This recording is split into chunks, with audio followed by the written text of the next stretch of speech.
Hi, and welcome back to Dummy Variables and this Python Beginners programming series. I'm Jacob, this is my software developer friend Nick, and today we're going to talk about variable types.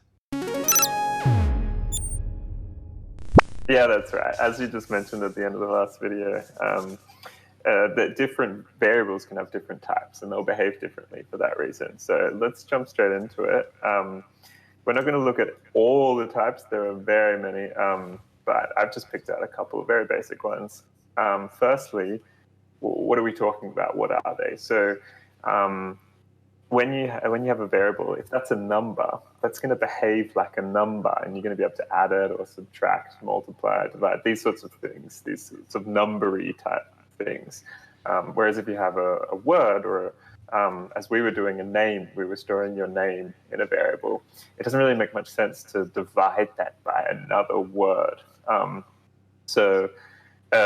This is why we have types to understand how the variable is going to be able to behave. So I've got a list just there on the right.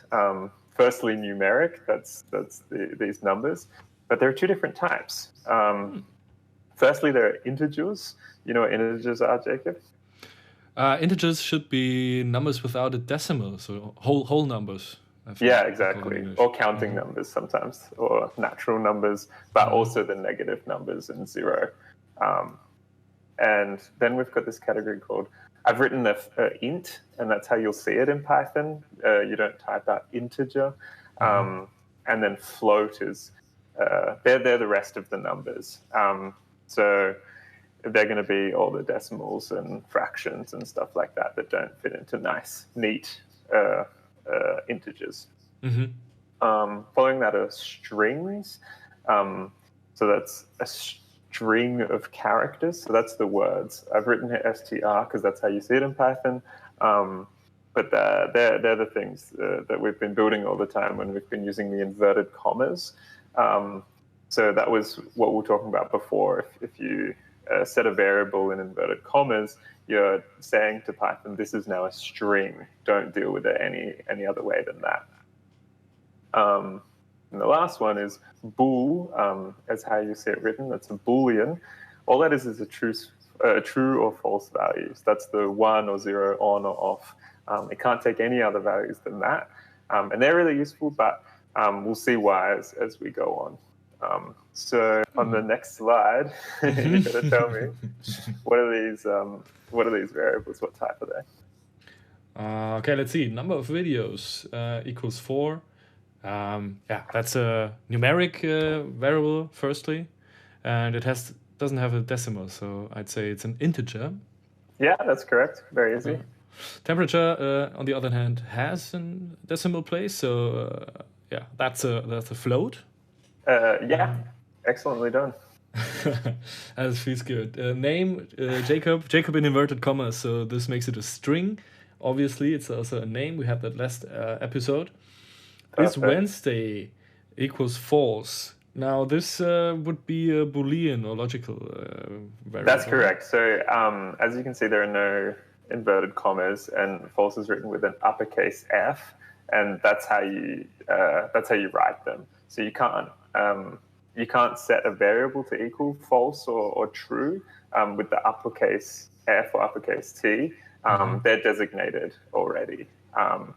So correct, is Wednesday is a Boolean. All right. Number of cups equals 4, but 4 in inverted commas.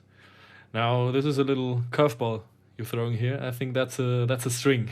Yeah, that's correct. Well done. So you're not going to be able to use this as if it were a number. This is a string, and it's going to behave as if it were a word or any other series of characters. It's not going to behave as a number. So let's jump in and do some examples. So make me a variable that is a number.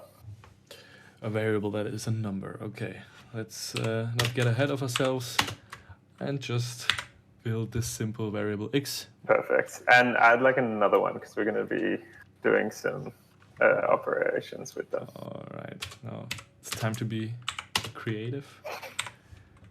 All right. Now, So as we've already seen, we can do plus, minus, times, and divide, and that's all going to work. And it's all going to work basically as you expect. So I'm just going to type in here, this here, and this is pretty obvious. What's that going to print out? It's going to print out 1 plus 2, 3. 1 minus 2, minus 1. 1 times 2 is 2, and 1 divided by 2 is 0.5. Yeah, so you'll see something really, a bit funny happen here. Where we started with what type is x? Right, we started with an integer divided by another integer. Yeah. But the result will be a float variable. Yeah, that's correct. So let's run this code and see what happens. Exactly, and that's exactly what happened. So if we want to specify that the result needs to be an integer, then there is actually another way of doing division, and that is with 2 divisors. So if we run that again, you'll see that it's going to be rounding down to 0, and that's because it's not going to be able to do that division and get a float. It's going to get the closest it can and round down to 0. So it's always rounding down, because as I've understood rounding, like from school, like 0.5 would be rounded up towards 1, but with this operator, it's always rounded down to the next integer. That's correct. So even 0.9 would still get rounded down. Okay. Now build me 2 variables that are both strings. 2 strings. Yes. Okay. All right. Now, 2 variables. Which of these operators from above do you think are going to work on these strings? Let's see. Adding makes sense, basically, because you can just put 2 words behind each other. Subtracting, I can't imagine that being possible. How would you define what would? Yeah, it doesn't make sense. Multiplying also, I don't think would make a lot of sense, and division would not make sense either. So I think maybe only adding would work with strings. Yeah, great job. So not only correct, but that is also what happens. It's called concatenation. So that's where you take one string and you put it at the end of another string. So yeah, feel free to print that out.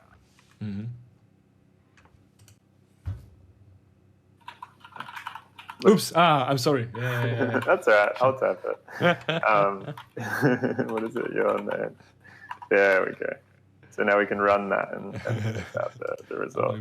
Pressing the button. Yeah, Jakob Nick. That's what we expected. So a trick that people often do is they'll also add another space in between when printing strings like this. So if you can see what's happening, we've got a string plus this single space string plus another string, and it will just add them all up together. Right.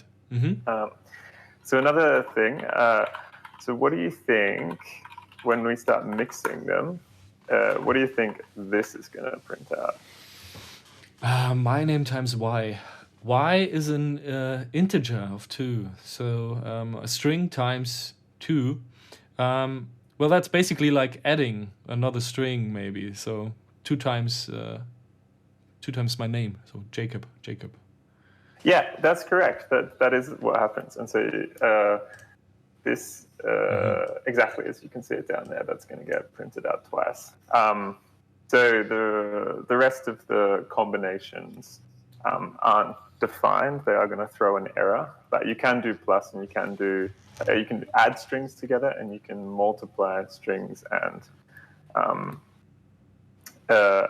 strings with numbers. So what do you think would happen if we did this the other way around? So if this were y and this were what's happened? My name. What do you think that would do? Y times my name. I think these 2 statements are basically the same, because it doesn't matter, right? Give it a go. Okay. Yeah. what about would happen if you put a plus here instead? So now we've got, what have we got in this statement at the bottom? We have an integer plus a string. So I'd reckon it wouldn't return anything. Yeah, so it throws an error is what happens. You can probably see that here. Yeah. Exactly. So we've got a type error. Isn't that perfect? We're talking about types. What a surprise that we get. And this all makes sense. Exactly. So unsupported operand type for int and string. So we're trying to do a plus. That's the operand in the middle on an int and a string. And that's not defined. So what we can do, however, is we can convert our int to a string. And so there's a string function called str. Exactly. And you give it an argument, which would be the input, and for example, x as you're doing, and that's going to turn that into a string. And now I can use that just like I would use my name, for example. Exactly. So can you correct the line just above it, line 16, so that it doesn't throw an error anymore? I'll just put this in front of y. This should turn y into a string. And string plus string, again, should be working. And so this should return to Jacob without a spacing in between. Let's see if that that's sounds right. good to me. How about that? Works. Perfect. So similar to this string function, we've also got an int function, which will turn something into an integer. So how about, what else do we have here? If we want to turn something into an integer, certain strings, they're not going to really make sense being turned into an integer, right? We can turn numbers into strings. That's just the representation. That's just writing them out in words. But turning a string into a number, we're going to need a string that already kind of looks like a number. Okay. So, for example, let's just do z. Whoa, what have I pressed here? We can have that equal to 5. This is the string. So again, something like this, z plus y. That's not going to work at the moment. But how about using our int function? See if you can. Okay, so correct this statement. Y is already an integer. We have to turn z into an integer. So let's just write it like that and print it out. All right, 7 is the answer. 5 plus 2, that's correct. So you're a quick learner. What would we have to do now that I've changed z? All right, so we'd have to turn z into a float variable. So I'm guessing if this is only int, if int turns it into an integer, I would just write float and then z into it. Let's just see Let's see what happens. Yeah. How about that? Quite intuitive. It's all too easy, isn't it? But I do also want to talk about booleans. That's these true or false things. So you can obviously declare them and say, my bool is equal to true, and you'll already see that that VS Code has recognized true. That's not an ordinary word, and it's turned blue. It's it's part of the Python syntax, so we can already use that. But what is the point of those? So maybe a more reasonable example would be, see if you can tell me what this means, what my bool is going to be. My bool equals x smaller than y. Well, x in our case, we define it as being 1, y is 2. 1 smaller than 2 is a true statement, so my bool will be true, basically. Yeah, exactly right. So you evaluate what's on the right-hand side of the equal sign, and in this case, we're saying a true statement, and that's going to turn into true. And so my bool is going to be a Boolean, which is the result of that comparison. And obviously, if this were the other way around, it would take on the value of false. Let's see if we can print that out. Print my bool. Would it work? Let's see. Right. Okay. Perfect. Well, let's do a little recap. What have you learned?